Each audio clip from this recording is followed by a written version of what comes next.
Norway ಪತ್ರಕರ್ತೆಯ ಪ್ರಶ್ನೆಗೆ ಹೆದರಿದ್ರಾ ಮೋದಿಜಿ? ನಮಸ್ಕಾರ ಸ್ನೇಹಿತರೆ, ಫಸ್ಟ್ ಕನ್ನಡಕ್ಕೆ ಸ್ವಾಗತ. ಇದು ಎಡಿಟರ್ ಸ್ಪೆಷಲ್. ಫ್ರೆಂಡ್ಸ್, ಪ್ರಜಾಪ್ರಭುತ್ವ ಅಂದರೆ ಏನು? ಕೇವಲ 5 ವರ್ಷಕ್ಕೊಮ್ಮೆ ವೋಟ್ ಹಾಕೋದಾ? ಅಥವಾ ನಾಯಕರು ತಪ್ಪು ಮಾಡಿದಾಗ, ನಿರ್ಧಾರಗಳನ್ನು ತೆಗೆದುಕೊಂಡಾಗ ಅವರನ್ನು ಕಣ್ಣಲ್ಲಿ ಕಣ್ಣಿಟ್ಟು ಪ್ರಶ್ನೆ ಮಾಡೋದಾ? ಇವತ್ತು ನಾವು ಕೇವಲ ಒಂದು 16 ಸೆಕೆಂಡಿನ ವಿಡಿಯೋ ಬಗ್ಗೆ ಮಾತಾಡ್ತಿದ್ದೀವಿ. ಈ ವಿಡಿಯೋ ಜಾಗತಿಕ ಮಟ್ಟದಲ್ಲಿ ದೊಡ್ಡ ಬಿರುಗಾಳಿಯನ್ನೇ ಎಬ್ಬಿಸಿದೆ. ಭಾರತದ ಪ್ರಧಾನಿ ನರೇಂದ್ರ ಮೋದಿಯವರನ್ನ ನಾರ್ವೆಯ ಒಬ್ಬ ಪತ್ರಕರ್ತೆ ಮುಖಾಮುಖಿ ಪ್ರಶ್ನಿಸಿದ ಘಟನೆ ಇದು. ಈ ಘಟನೆ ಕೇವಲ 2 ವ್ಯಕ್ತಿಗಳ ನಡುವಿನ ಸಂವಾದ ಅಲ್ವೇ ಅಲ್ಲ ಸ್ನೇಹಿತರೆ, ಇದು ಭಾರತದಲ್ಲಿ ಪತ್ರಿಕಾ ಸ್ವಾತಂತ್ರ್ಯದ ಕುಸಿತದ ಆಳವನ್ನ ಬಿಂಬಿಸುತ್ತದೆ. ಅಲ್ಲದೆ ನಮ್ಮ ಡಿಯರ್ ಮೋದಿಜಿ ಕಠಿಣ ಪ್ರಶ್ನೆಗಳಿಂದ ನುಣುಚಿಕೊಳ್ಳುವ ರೀತಿ ಮತ್ತು ಹೊಸ ಯುಗದ ಮಾಹಿತಿ ಸಮರ ಅಥವಾ ಇನ್ಫಾರ್ಮೇಶನ್ ವಾರ್ಫೇರ್ನ ನೈಜ ಮುಖ. ಯಾವುದೇ ವಿಷಯವನ್ನ ಸ್ಕಿಪ್ ಮಾಡದೆ, ಕಟ್ ಮಾಡದೆ, ಪಕ್ಕಾ ಡಾಕ್ಯುಮೆಂಟ್ ಮತ್ತು ಆಧಾರಗಳ ಸಮೇತ ವಸ್ತುನಿಷ್ಠವಾಗಿ ಮತ್ತು ಟೀಕಾತ್ಮಕವಾಗಿ ಈ ಇಡೀ ಹೈ ಡ್ರಾಮಾ ಘಟನೆಯನ್ನ ವಿಶ್ಲೇಷಣೆ ಮಾಡೋಣ ಬನ್ನಿ.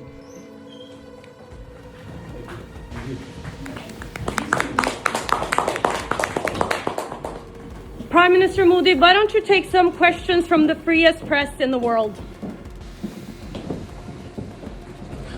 Prime Minister Modi, why don't you take some questions from the freest press in the world?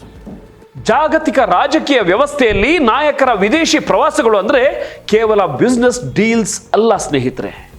ಅವು ಈ ದೇಶದ ಪ್ರಜಾಸತ್ತಾತ್ಮಕ ಮೌಲ್ಯಗಳು ಮತ್ತು ಕಮ್ಯುನಿಕೇಶನ್ ಸ್ಟೈಲ್ನ ಸಂಕೇತ. ಪ್ರಧಾನಿ ನರೇಂದ್ರ ಮೋದಿ ತಮ್ಮ ಯುರೋಪಿಯನ್ ರಾಷ್ಟ್ರಗಳ ಪ್ರವಾಸದ ಭಾಗವಾಗಿ 3ನೇ ಭಾರತ ನಾರ್ಡಿಕ್ ಶೃಂಗಸಭೆಯಲ್ಲಿ ಭಾಗವಹಿಸಲು ನಾರ್ವೆ ರಾಜಧಾನಿ ಓಸ್ಲೋಗೆ ಭೇಟಿ ನೀಡಿದರು. ಇದರ ಪ್ರಮುಖ ಉದ್ದೇಶ ಏನಿತ್ತು?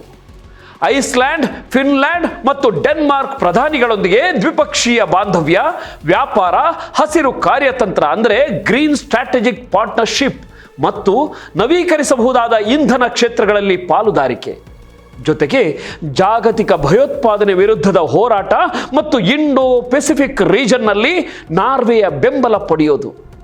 ಇದೇ ಸಂದರ್ಭದಲ್ಲಿ ನಾರ್ವೆ ಸರ್ಕಾರ ಪ್ರಧಾನಿ ಮೋದಿ ಅವರಿಗೆ ತನ್ನ ಅತ್ಯುನ್ನತ ನಾಗರಿಕ ಪ್ರಶಸ್ತಿಯಾದ grand cross of the royal Norwegian order of merit ನೀಡಿ ಗೌರವಿಸಿತು. ಆದರೆ ಇಷ್ಟೆಲ್ಲ ಆರ್ಥಿಕ ಮತ್ತು ವ್ಯೂಹಾತ್ಮಕ ಒಪ್ಪಂದಗಳ ನಡುವೆಯೂ ಈ ಭೇಟಿ ಇಂಟರ್ನ್ಯಾಷನಲ್ ಮೀಡಿಯಾದಲ್ಲಿ ವೈರಲ್ ಆಗಿದ್ದು ಮಾತ್ರ ಬೇರೆಯದ್ದೇ ಕಾರಣಕ್ಕೆ. 2-3 ವರ್ಷಗಳ ಹಿಂದೆ ಯಾವುದೋ ದೇಶಕ್ಕೆ ಪ್ರಧಾನಿಗಳು ಹೋಗಿದ್ದಾಗ ಹೊರಗಿದ್ದ ಪತ್ರಕರ್ತರನ್ನ ಉದ್ದೇಶಿಸಿ ಏನಂದ್ರು ಅಂತ ನೀವೇ ನೋಡಿ. बाहरी थे आप लोग, अंदर अलाउ नहीं था. Oh my God, oh my God, oh my God. नहीं, अब मैं पूछूंगा ऐसा कैसे हुआ. ಅಂದ ಹಾಗೆ ಆ ಕೇಸಲ್ಲ ಇದು ಬೇರೆಯದ್ದೇ ಕೇಸು.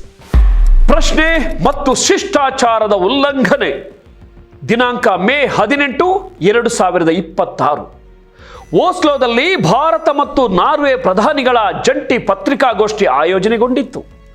ಇಂಟರ್ನ್ಯಾಷನಲ್ ಲೆವೆಲ್ನಲ್ಲಿ ಈ ಪ್ರೆಸ್ ಬ್ರೀಫಿಂಗ್ಗಳಿಗೆ ಕಟ್ಟುನಿಟ್ಟಾದ ರೂಲ್ಸ್ ಇರುತ್ತೆ. ಕಾರ್ಯಕ್ರಮದ ಆರಂಭಕ್ಕೂ ಮುನ್ನವೇ ಮಾಧ್ಯಮಗಳಿಗೆ ಸ್ಪಷ್ಟ ಸೂಚನೆ ನೀಡಲಾಗಿತ್ತು. 2 ನಾಯಕರು ಕೇವಲ ಜಂಟಿ ಹೇಳಿಕೆ ನೀಡುತ್ತಾರೆ, ಯಾವುದೇ ನೇರ ಪ್ರಶ್ನೆಗಳನ್ನು ಸ್ವೀಕರಿಸೋದಿಲ್ಲ ಅಂತ. ಪ್ರಧಾನಿ ಮೋದಿಯವರು ತಮ್ಮ ಮಾತೃಭಾಷೆಯಲ್ಲಿ ಹೇಳಿಕೆ ನೀಡಿ ಜಗತ್ತಿನ ಅತಿ ದೊಡ್ಡ ಪ್ರಜಾಪ್ರಭುತ್ವವಾಗಿ ಭಾರತದ ಪಾತ್ರವನ್ನು ವಿವರಿಸಿದರು. ಮಾತು ಮುಗಿದ ತಕ್ಷಣ ನಾಯಕರಿಬ್ಬರು ಕೊಠಡಿಯಿಂದ ಹೊರ ನಡೆಯಲು ಶುರು ಮಾಡಿದ್ರು. ಆಗ ಎಂಟ್ರಿ ಕೊಡೋದೇ ಆ ಪತ್ರಕರ್ತೆ.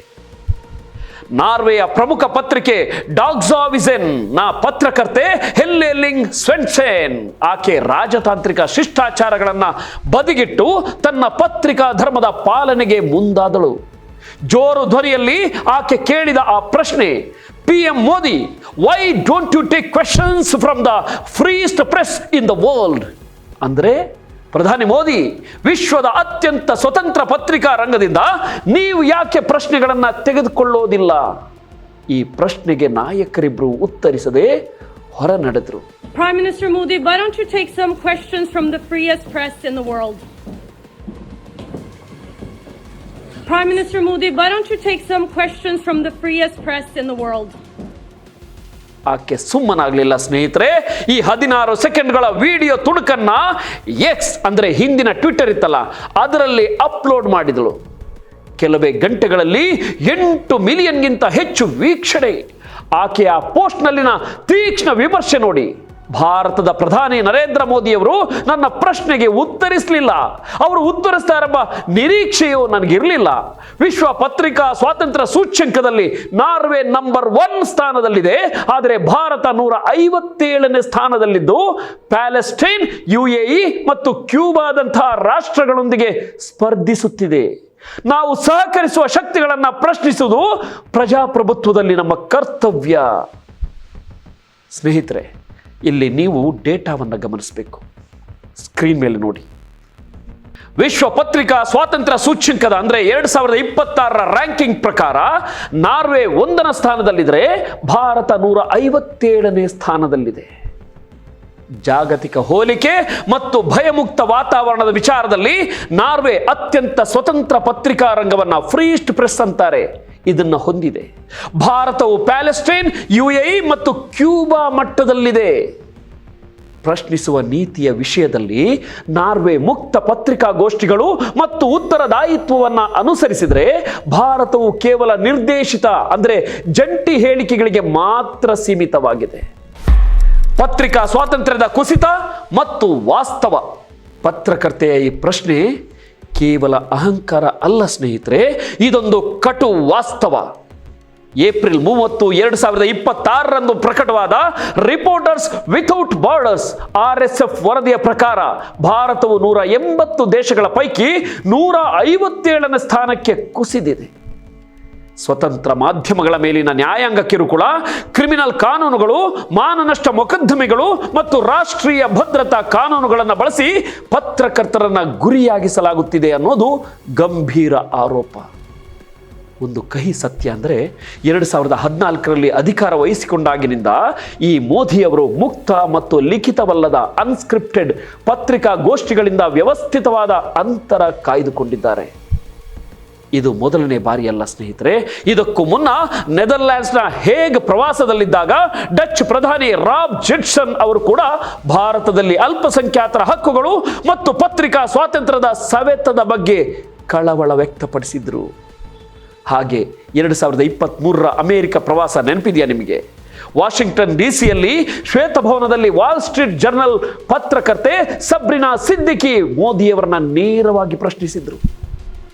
ಮುಸ್ಲಿಮರು ಮತ್ತು ಅಲ್ಪಸಂಖ್ಯಾತರ ಹಕ್ಕುಗಳ ಬಗ್ಗೆ ಪ್ರಶ್ನೆ ಕೇಳಿದ್ದಕ್ಕೆ ಆಕೆಯ ಮೇಲೆ ನಮ್ಮ ಆಡಳಿತ ಪಕ್ಷದ ಬೆಂಬಲಿಗರು ಎಷ್ಟರ ಮಟ್ಟಿಗೆ ಆನ್ಲೈನ್ ಟ್ರೋಲ್ ಮಾಡಿದ್ರು ಅಂದರೆ ಅಮೆರಿಕದ ಬೈಡನ್ ಆಡಳಿತ ಆ ಕಿರುಕುಳವನ್ನು ಅಧಿಕೃತವಾಗಿ ಖಂಡಿಸಬೇಕಾಗಿ ಬಂತು. ಈ ನಾರ್ವೆ ಘಟನೆ ಅದರ ಮುಂದುವರಿದ ಭಾಗ ಅಷ್ಟೇ ಸ್ನೇಹಿತರೆ. ಸೊ ಇಲ್ಲೂ ಕೂಡ ಹಿಸ್ಟರಿ ರಿಪೀಟ್ ಆಯಿತು. ವಿಡಿಯೋ ವೈರಲ್ ಆಗ್ತಿದ್ದಾಗೆ ಭಾರತದ ವಿದೇಶಾಂಗ ವ್ಯವಹಾರಗಳ ಸಚಿವಾಲಯ MEA ಅಲರ್ಟ್ ಆಯಿತು. ಮೇ 18ರ ರಾತ್ರಿ 9:30ಕ್ಕೆ ರ್ಯಾಡಿಸನ್ ಬ್ಲೂ ಪ್ಲಾಜಾ ಹೋಟೆಲ್ನಲ್ಲಿ ರಾಯಭಾರ ಕಚೇರಿ ಪತ್ರಿಕಾಗೋಷ್ಠಿ ಕರೆದು ಸ್ವತಃ ಹೆಲ್ಲೆ ಲಿಂಗ್ಗೆ ಬಂದು ನಿಮ್ಮ ಪ್ರಶ್ನೆ ಕೇಳಿ ಅಂತ ಓಪನ್ ಇನ್ವಿಟೇಷನ್ ಕೊಡ್ತು. ಅಲ್ಲಿ ನಡೆದಿದ್ದು ಹೈ ವೋಲ್ಟೇಜ್ ಡ್ರಾಮಾ. ಹೆಲ್ಲೆ ಲಿಂಗ್, ನಾವು ಭಾರತವನ್ನು ಯಾಕೆ ನಂಬಬೇಕು? ಮಾನವ ಹಕ್ಕುಗಳ ಉಲ್ಲಂಘನೆ ತಡೆಯಲು ಭರವಸೆ ನೀಡ್ತೀರಾ? ಪ್ರಧಾನಿಯವರು ಪತ್ರಕರ್ತರ ಪ್ರಶ್ನೆಗಳಿಗೆ ಉತ್ತರಿಸಲು ಶುರು ಮಾಡ್ತಾರಾ ಅಂತ ಕೇಳಿದ್ರು. ಇದಕ್ಕೆ ಉತ್ತರಿಸಲು ನಿಂತ ವಿದೇಶಾಂಗ ಸಚಿವಾಲಯದ ಕಾರ್ಯದರ್ಶಿ ಸಿಬಿ ಜಾರ್ಜ್ ಆಡಿದ ಮಾತುಗಳು ಭಾರತದ ಆಕ್ರಮಣಕಾರಿ ವಾಟೆಬುಟರಿ ತಂತ್ರಕ್ಕೆ ಸಾಕ್ಷಿ. Why should we trust you? Oh, that's okay. And on the human rights situation. You ask me question, let me answer it. Let me answer the question. Please don't interrupt me. Please don't interrupt me. You ask me a question, please. This is my press conference. You ask why should a country trust India? Why should a country trust India? Why should a country trust India? Let me answer that question.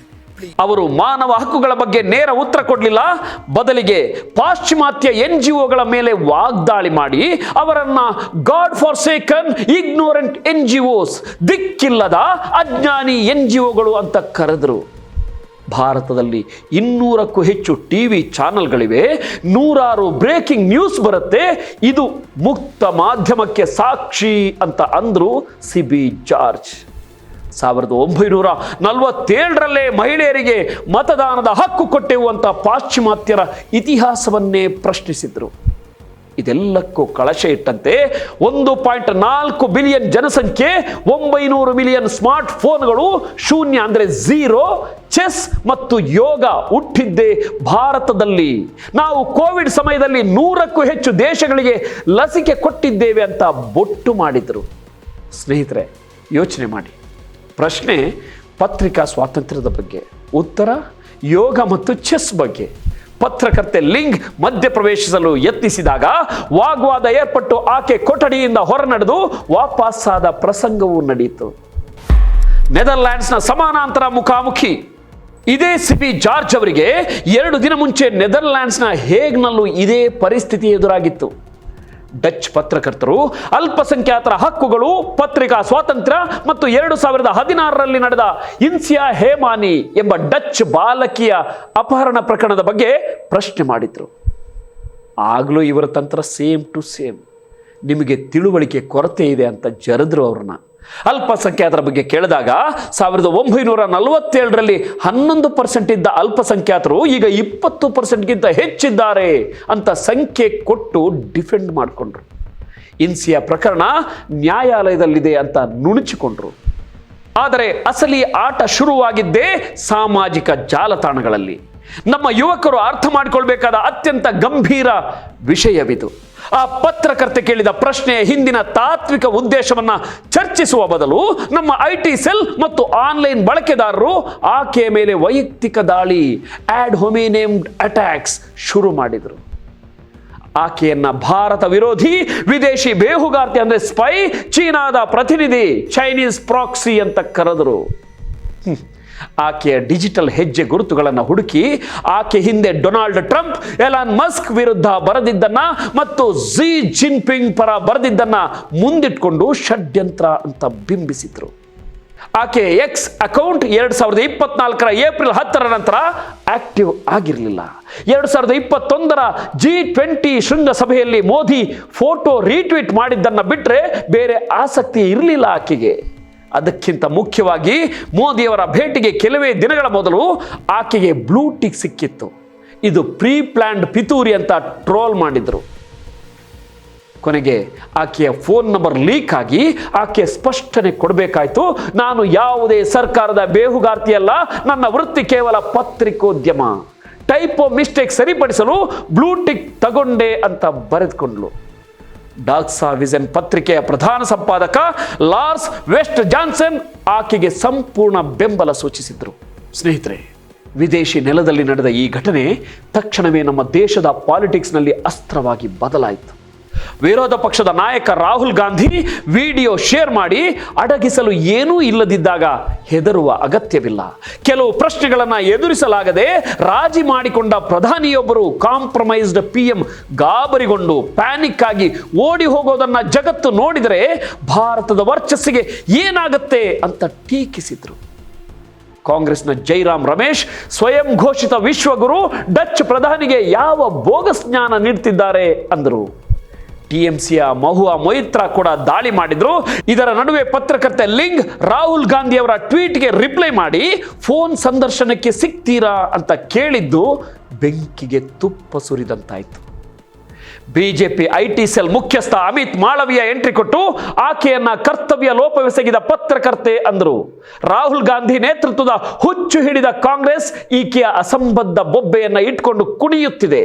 Bharat ಬಲಿಷ್ಠವಾಗುವುದನ್ನು ಸಹಿಸದವರಿಂದ Congress ಹಣ ಪಡೆದಿದೆಯೇ ಅಂತ ದೇಶಭಕ್ತಿಯ card play ಮಾಡಿದ್ದರು ನೋಡಿ.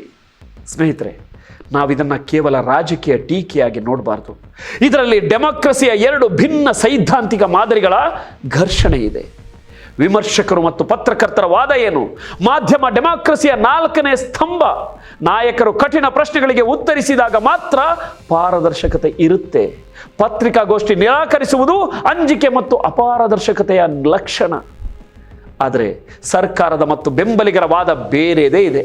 ಅವರ ಪ್ರಕಾರ ಸಾಂಪ್ರದಾಯಿಕ ಮಾಧ್ಯಮಗಳು neutral ಅಲ್ಲ, ಅವು ಅಜೆಂಡಾ ಹೊಂದಿರುವ ಗೇಟ್ ಕೀಪರ್ಸ್. ಹಾಗಾಗಿ ಪ್ರಧಾನಿ ಮೋದಿಯವರು ಮಧ್ಯವರ್ತಿಗಳನ್ನ ಬದಿಗಿಟ್ಟು ನೇರ ಸಂವಹನ ಮಾಡ್ತಾರೆ.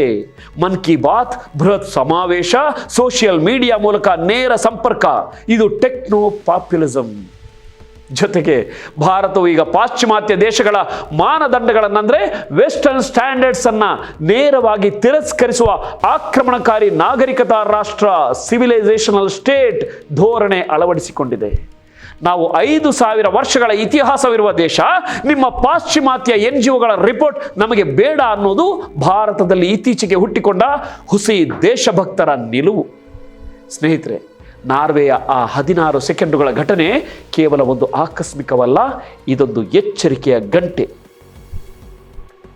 ಖಂಡಿತವಾಗಿಯೂ ಭಾರತ ಒಂದು ಬೃಹತ್ ವೈವಿಧ್ಯಮಯ ದೇಶ. ನಮ್ಮದೇ ಆದ ಸಂವಹನ ಮಾದರಿಗಳಿವೆ, ಡಿಜಿಟಲ್ ಬೆಳವಣಿಗೆ ಇದೆ. ಆದರೆ ವಿಶ್ವಗುರುವಾಗಲು ಹೊರಟಿರುವ ನಮ್ಮ ದೇಶ ಇಂಟರ್ನ್ಯಾಷನಲ್ ಮೀಡಿಯಾದ ಕಠಿಣ ಪ್ರಶ್ನೆಗಳನ್ನು ಪಾರದರ್ಶಕವಾಗಿ ಎದುರಿಸುವ ಧೈರ್ಯ ತೋರಬೇಕಲ್ವೇ? ಯೋಗ, ಚೆಸ್, ಹಳೆಯ ಇತಿಹಾಸದ ಭಾಷಣಗಳಿಂದ ಇಂದಿನ ಸ್ಥಿತಿಗತಿಗಳ ವಾಸ್ತವದ ಪ್ರಶ್ನೆಗಳನ್ನು ಮುಚ್ಚಿಡಲು ಸಾಧ್ಯವಿಲ್ಲ ಸ್ನೇಹಿತರೆ. ಎಲ್ಲಕ್ಕಿಂತ ಕಳವಳಕಾರಿ ಅಂಶ ಅಂದರೆ ನಮ್ಮ ಡಿಜಿಟಲ್ ಯುವ ಸಮೂಹದ ವರ್ತನೆ.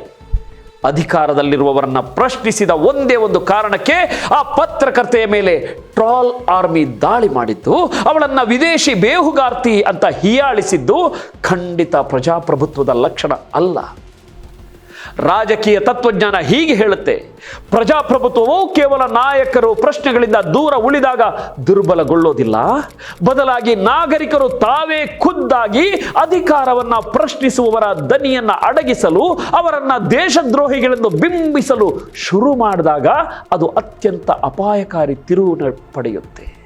ನೀವೇ ಯೋಚಿಸಿ, ನಾವು ಕೇವಲ ಭಕ್ತರಾಗಬೇಕಾ ಅಥವಾ ಜವಾಬ್ದಾರಿಯುತ ಪ್ರಶ್ನಿಸುವ ಪ್ರಜೆಗಳಾಗಬೇಕಾ? ಈ ಬಗ್ಗೆ ನಿಮ್ಮ ಅನಿಸಿಕೆಗಳನ್ನು ಕಮೆಂಟ್ನಲ್ಲಿ ತಿಳಿಸಿ. ವಿಡಿಯೋ ಇಷ್ಟವಾದರೆ ಶೇರ್ ಮಾಡಿ. ನೋಡ್ತಾ ಇರಿ ಫಸ್ಟ್ ಕನ್ನಡ. ಆಗೋದಲ್ಲ ಒಳ್ಳೆಯದಕ್ಕೆ. ಮತ್ತೆ ಸಿಗೋಣ. ನಮಸ್ಕಾರ.